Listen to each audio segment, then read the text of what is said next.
Chapter 3. Just to the west of where the Twitton crossed the stream called the Rill, it carved a ditch for itself through a spur of the high ground of the ledge. On either side of the path rose steep banks overhung by a tunnel of trees, so that the walls of the ditch were a tangled mess of roots, and in between these roots were the houses that made up the high street of the village of Hexwood. On the other side of the bridge over the Rill was a crossroads, and at that crossroads, in the wood, was a house, and in that house lived the witch. We need to be clear at this point that this was not some cackling storybook evil witch. This was a modern, generally quite cheerful witch who wasn't even doing magic, or at least not anything that you would call magic. She was a sort of research witch, and she had procured a grant to experiment with a certain kind of very interesting mushroom. She was in Hexwood simply because she had identified it as a likely place for these mushrooms to flourish. She did cackle sometimes, it's true, but generally only because she'd read something funny. Anyway, she had been right about the mushrooms. They had flourished, and in doing so they had entered the ecology of the wood, and because they had certain properties, as well as producing spores and glowing in the dark, some of the animals that lived in Hexwood, the foxes and rabbits and badgers and mice and so on, had started talking. They had then, much to the witch's delight, started wearing clothes, building houses, and creating a little community for themselves. What was fascinating was that this applied only to the mammals. The birds and insects were part of the same ecology, but they appeared entirely unaffected. This was definitely worth looking into. The witch was sure now that she was going to get more than a single paper out of this study, maybe even a book. This was going to be big once she published. This was very exciting indeed. It was exciting for the animals too. Not long ago they had grubbed for worms in the dirt or hunted each other through the thorny, panicked night, red in tooth and claw. But now they had whiskets and penny post and hot running water. Surely that couldn't have been them doing all that running and hunting, the toothing and the clawing. They lived in a village. And it was a proper village too. It had a pub, the Green Knight, run by Brock the Badger. It had a post office, run by Mrs. Mouldiwarp the Mole, even though most of the animals lived in the village and not one of them knew anyone beyond the wood, so they had no real need to send letters at all. In fact, although they could talk, most of them could neither read nor write. But nevertheless, they would often queue all morning to dictate a letter to Mrs. Mouldiwarp, who would write, address, and send it for them. All most of these letters said was, "I have queued all morning to send you this. I will pop round to see you get this later when Mr. Mouldiwarp delivers it. Yours sincerely," etc. Then off the recipient would go to the post office in order to send a reply, and everyone was jolly happy with themselves. The village had shops too. There was Terry the Squirrel's carpentry shop, Miss Sleekit the Mouse dressmaker, such tiny stitches, and the greengrocer's, run by Buck Rabbit. This was where Urchin the Hedgehog was on the 1st of December, already stocking up on nuts for the winter season, because he had a list for Christmas preparations, and the tasks on the list were sorted by date, and the task for the 1st of December was nuts, and so here he was. Here was also Martin Ruckenau, the witch's familiar. To be fair, she called him her assistant, but Martin preferred familiar as being more traditional. Likewise, the witch would have preferred him to wear something practical, like the overalls she favoured, but Martin was a chimpanzee, and so wore a waistcoat covered in braids and sequins.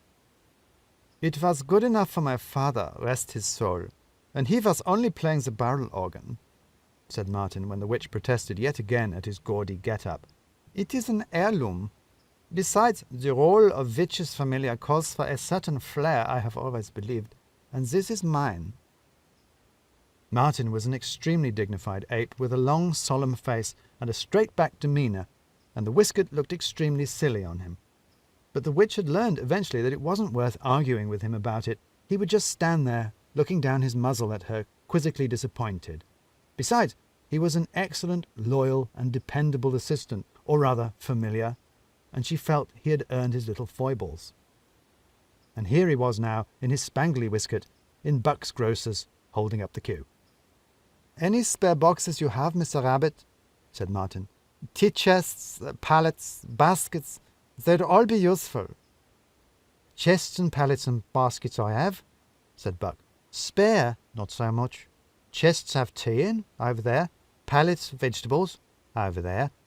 Baskets, nuts, right here. In use, you see." "Nothing out back," said Martin. "Plenty out back," said Buck. "Aha!" said Martin. "And all of them in use," said Buck. "Buy a chest of tea, and you can keep the chest if you like." "And keep the tea, which defeats the object," said Martin. "I need them empty, Mr. Rabbit, to put things in, you see. Buying more things would just make the whole operation more difficult. We are moving out, not storing up." "Ah," said Buck, "your mistake there is coming to a greengrocer. Storing up is what we're for. You'll want Teddy. He'll make you some chests. Or little Miss Minutus. She weaves the baskets. Takes her a while, though, being so small." "Old Brock might have some barrels," ventured a mouse in the queue behind Urchin. "Old Brock might have some barrels," said Buck. "There you go, Master Ruckenau. Try the Green Knight if you don't mind your belongings smelling of beer. Now, what can I do for you, little urchin?" "Thank you very much, Mr. Rabbit," said Martin, tipping his hat to them. "And to you, Mrs. Mouse, for actually being helpful. So refreshing. Good day." Urchin's next stop was the post office, where he was hoping to buy some Christmas cards and also to book a time for Mrs. Mouldiwarp to write them all for him. It was while he was waiting in the queue there that he told the vole next to him what he had heard about the witch moving out. The news travelled up the queue all the way to Mrs. Mouldiwarp, so that by the time he reached the counter, she told it to him all over again, and he had to correct her on several points. Similarly, Buck mentioned it at the bar of the Green Knight, and Brock confirmed it. "Empty in my cellar he is, though not of beer, you'll be glad to hear," said the Badger, pulling a pint for Reynard, who had just popped in on the off chance that Brock might be selling beer. He was, and so it seemed rude not to try some. "What's this, Brock, mate?" said a ferret from the other end of the bar. "You been raided, have you?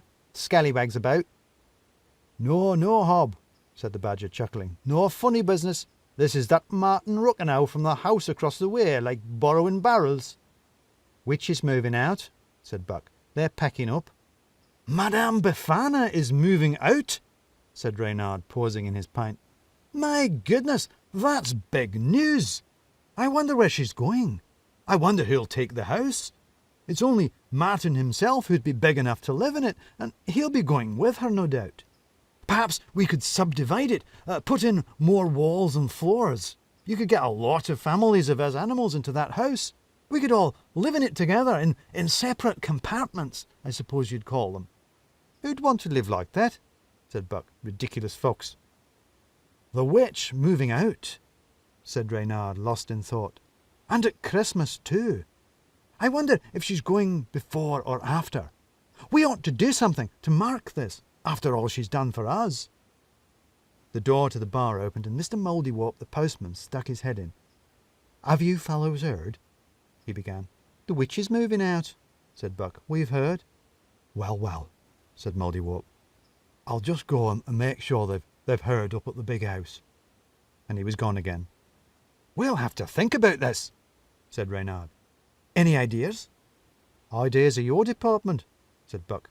"That and the next round. Same again, Brock, please.